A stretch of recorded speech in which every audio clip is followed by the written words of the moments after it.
बेटियां किस घर में जन्म लेती है, लड़की किस घर में जन्म लेती है। दोस्तों, आज भी हम ऐसे समाज में जी रहे हैं जो आज भी पुरुष प्रधान है। आज भी जब लड़की का जन्म होता है तो अधिकतर घरों में मायूसी छा जाती है। और मित्रों, यह और कुछ नहीं बल्कि हम मनुष्यों की अज्ञानता है। लड़की को पूछ समझते हैं, परंतु आपको जानकर हैरानी होगी, लड़की का जन्म हर किसी के घर में नहीं होता, बल्कि उसी के घर होता है जो भाग्यशाली होते हैं और अपने अपने पुण्य कर्म अर्जित किए होते हैं। और आज हम आपको यही बताने जा रहे हैं कि भगवान कैसे घरों को लड़की का जन्म देने के लिए चुनते हैं और वह कौन से पुण्य कर्म है जिसकी वजह से कोई भी इंसान बेटी का माँ बाप बनता है। नमस्कार दोस्तों, धार्मिक ज्ञान चैनल पर आप सभी का स्वागत है। अगर आप भी भगवान श्री राम के भक्त है तो कमेंट में जय श्री राम जरूर लिखें। तो चलिए शुरू करते हैं आज की प्रस्तुति। दोस्तों, एक बार भगवान श्री कृष्ण से अर्जुन पूछते हैं कि माधव, किन कर्मों के कारण किसी के घर पुत्री धन की प्राप्ति होती है, अर्थात कैसे घरों में बेटियों का जन्म होता है। तब श्री कृष्ण अर्जुन से कहते हैं, हे पार्थ, अगर किसी के घर बैठे भाग्य से होते हैं तो बिटिया सौभाग्य से, और जो भी स्त्री या पुरुष अपने पूर्व जन्म में पुण्य कार्य अर्जित किए होते हैं उन्हें ही एक बेटी के माता पिता होने का सौभाग्य प्राप्त होता है। बेटियों को जन्म के लिए उन्हीं घरों को चुना जाता है जो बेटियों का भार सहन कर सके, क्योंकि तीनों लोकों में स्त्री अर्थात बेटियां ही ऐसी होती है जिसका भार हर कोई सहन नहीं कर सकता। वह बेटियां ही होती हैं जो इस सृष्टि को निरंतर चलाएं, मान होने के लिए अपना सर्वस्व निछावर कर देती हैं। हे अर्जुन, पर जिस दिन इस सृष्टि में बेटियों का जन्म लेना रुक जाएगा उस दिन सृष्टि का भी धीरे धीरे अंत हो जाएगा। मित्रों, भगवान श्री कृष्ण के इन बातों पर गौर किया जाए तो उनका कहा बिल्कुल सही है, क्योंकि बेटियां अगर नहीं होंगी तो किसी का भी वंश आगे नहीं बढ़ सकता। दोस्तों, आपने भी कई लोगों को कहते सुना होगा कि जिस घर में बेटी का जन्म होता है वह घर स्वर्ग के समान होता है, क्योंकि बेटा तो केवल एक कुल को रोशन करता है, बेटियां तो दो कुलों को रोशन करती है। माता पिता के घर वो बेटी के रूप में अपने उत्तरदायित्व का निर्वहन करती हैं, तो ससुराल आकर एक बहू के रूप में सारे कर्तव्यों का पालन करती हैं। दोस्तों, आजकल आप सुनते ही हो, बेटियां बहु परिवार में किसी के मर जाने पर उसका वर्णन नहीं कर सकते, लेकिन यह बिल्कुल भी सही नहीं है, क्योंकि रामायण में बताया गया है कि प्रभु श्री राम के पिता राजा दशरथ की मृत्यु हो गई तो माता सीता अर्थात राजा दशरथ की बहू नहीं, उनका पिंडदान किया था, जिससे उन्हें जन्म मरण के चक्र से मुक्ति मिल गई थी। इतना ही नहीं, हिंदू धर्म शास्त्रों में बताया गया है कि बेटियां भी अपने पिता के नाम का पिंडदान कर सकती हैं।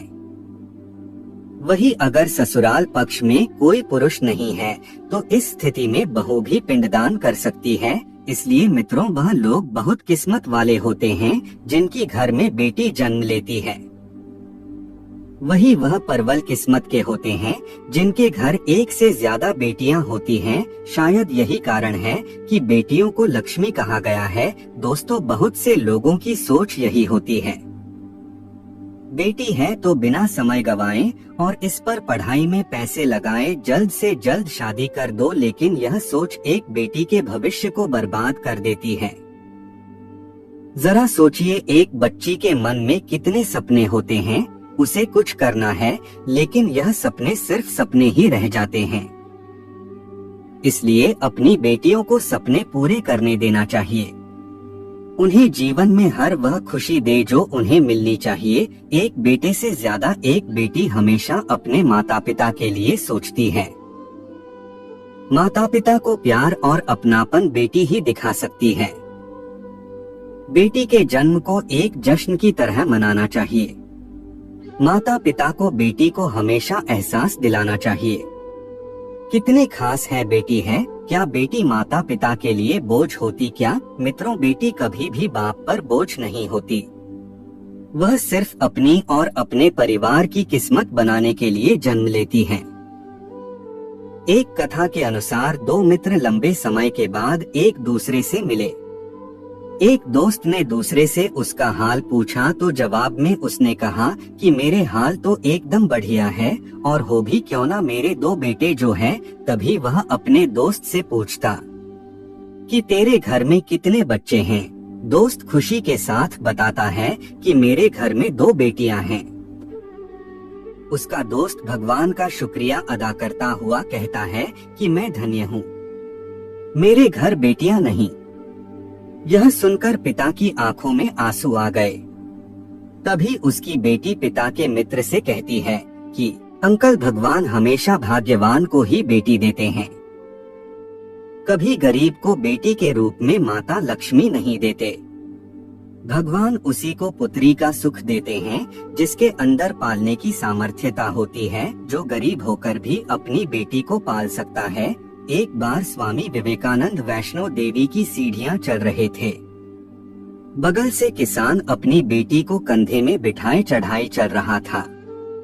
तभी स्वामी विवेकानंद ने कहा कि बाबा, आपकी बेटी का बोझा आपको लग रहा होगा, इसको मैं उठा लेता हूँ और माता वैष्णो के दरबार तक ले चलता हूँ।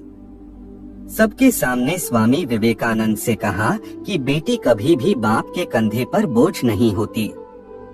बेटियां अगर बाप के कंधे पर हों तो वह हर बोझ को हल्का कर देती है। मित्रों, बेटियां कभी भी धन की भूखी नहीं होती, जो सिर्फ मान और सम्मान की भूखी होती है। कौन सा कर्म करने से बेटी के रूप में जन्म लेते हैं? अब सोचने वाली बात है कि कौन सी कर्म के बाद आप किसी के घर लड़की के रूप में जन्म लेते हैं और उनके घर के लिए लक्ष्मी का रूप साबित होते हैं। गरुड़ पुराण में बताया गया है कि जब आत्मा को नया जन्म मिलता है तब आत्मा को शरीर के अनुसार व्यवहार में चलकर अपने कर्म करने होते हैं। शरीर के जरिए कर्म करके की एक आत्मा अपने जन्म के उद्देश्य को सार्थक भी बना सकती है और निरर्थक भी, यदि कोई पुरुष महिलाओं का आचरण करता है, स्वभाव में महिलाओं वाली आदतें ले आता है या वही काम करना चाहता है तो एक महिला को करना चाहिए, तो ऐसे ही पुरुषों का आत्म स्त्री का शरीर धारण करती है। वही गरुड़ पुराण में बताया गया है, यदि कोई व्यक्ति मृत्यु के अंतिम क्षण में किसी स्त्री को याद करते हुए प्राण त्यागता है तो वह अगले जन्म स्त्री के रूप में जन्म लेता है।